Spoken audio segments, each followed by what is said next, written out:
will not accept is that it's somehow our fault, that it's the fault of voters in Bolton or in Tottenham or all the places where there's... Nobody has said that. We've had a rolling series of crises. If you look at how people, the average working class person's life in this country has either not changed in the last 20 years or gotten markedly worse.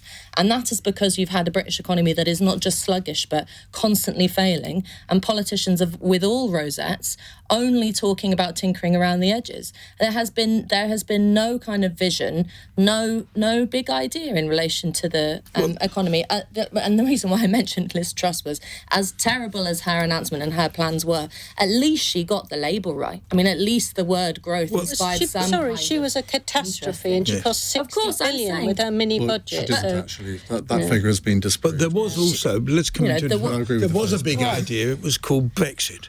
And Brexit has somehow disappeared.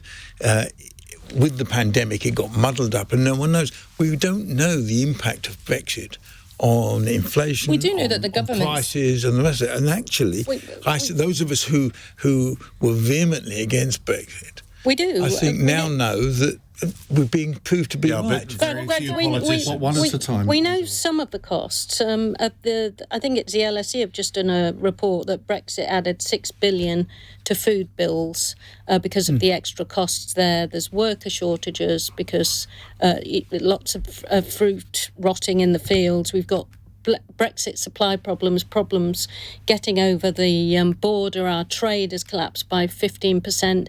The Office for Budget Responsibility have said that Brexit is costing us 4% of GDP, which is double the amount that the COVID pandemic cost.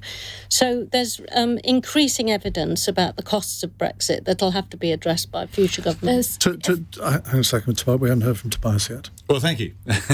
and absolutely, these are these three biggies that we've just summarised that have affected our economy. I'm pleased to see us finally addressing this issue of Brexit.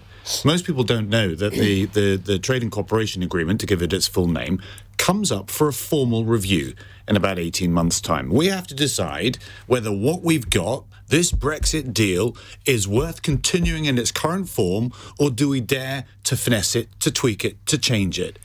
Nobody wants to discuss it. This is the first person from the Labour side that I've heard speak with any energy about it. And I absolutely agree. This model is costing us about 4% of our GDP every single year. Add that to what's happened with COVID-19, which is another £300 billion bill. And then, of course, there's Ukraine.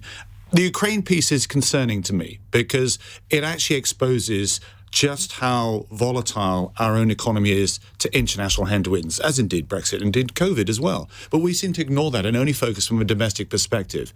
I've called for some time that we put effort into seeing those grain ships leave Odessa to get to international markets. Just a fifth of the grain is getting out. And we've now realising very late in the day that Ukraine is the breadbasket for Europe and indeed beyond. Get that grain out, you help reduce the prices, it'll help the Ukrainian economy, it'll help Africa completely, but most importantly, it'll also help Europe, including the UK, tackle the cost of living crisis. And there is no plan to do Ella, any of that. As the only Brexiteer on the panel, do you want to address that? Please, yes. Lord save us. As the only representative of the majority of the Brexit well, I am too, public. but I can't get involved, obviously. Yeah, I don't want to rehash. Tell us how's it going. I don't want to rehash this the Brexit argument, but what I will say is it's pretty sick making the relish with which politicians enjoy looking, describing and rubbing our nose in how bad they say it's all going. I don't think any Brexiteer with two brain cells to rub together thinks genuinely that we're in a rosy, sunlit uplands, whatever it is. Constructive change And as to where you would take hang on Brexit. a minute, That's Tobias. the question. Hang on a minute, Tobias. I haven't been in Westminster making the calls. I tell you, if I had, there'd be a lot of you things just said that you were were a different. Brexiteer. Yeah, but we're I all don't have any. Brexiteers. We all are living with Brexit. Hang on. I'm saying this model of Brexit is not working. Hang so on. tell us, how do we change it? Let us speak. I know. I'm used to Remainers shouting at me, and don't worry about I'm not a Remainer. But I'm a post-Brexiteer. We're all post-Brexiteers. The fact that you Tobias, label people... let her speak, please. But the thing is, as I was saying, I don't think anyone thinks we're living in a one that I've just described how bad the cost of living crisis is. No one thinks that things are going well. the point is, I'm not sat in the House of Commons making policy or making law. Part of the Brexit vote, the excitement of it was giving more democracy to ordinary people, to your average Joe and Jane. And unfortunately, what this government has done, and with no help from the opposition from the sidelines, is make a complete hames of it, has made a total mess of any kind of potential that we could have had. That was all... By spending, hang on a minute, by spending, I know you can laugh. But it was always going to be the Brexiteers argument when it didn't work. No. Well, it could have worked if you'd done that. So what would you do differently? The scorn in this room is unbelievable. No, and actually, to be serious for a second. I'm curious. To be serious for a second. You're not very curious because you won't let us speak. The things that could have been differently is that you could have had politicians take seriously the exciting prospect of voting citizens wanting to be more involved in politics, looking at big things like sovereignty, big things like democracy, talking about how we could change British politics for the better. You know, that take back control slogan might have been slandered as some kind of ridiculous Nigel Farage side of the bus, whatever it is. And you can go down that route if you want.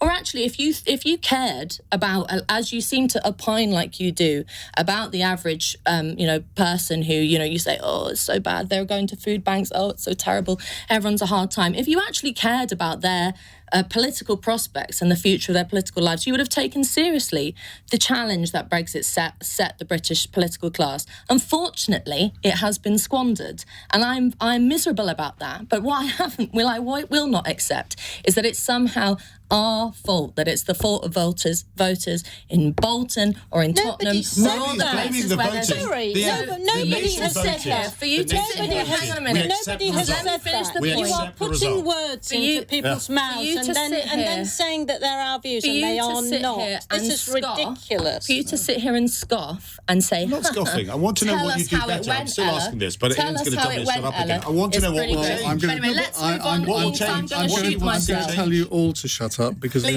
have to go to the news.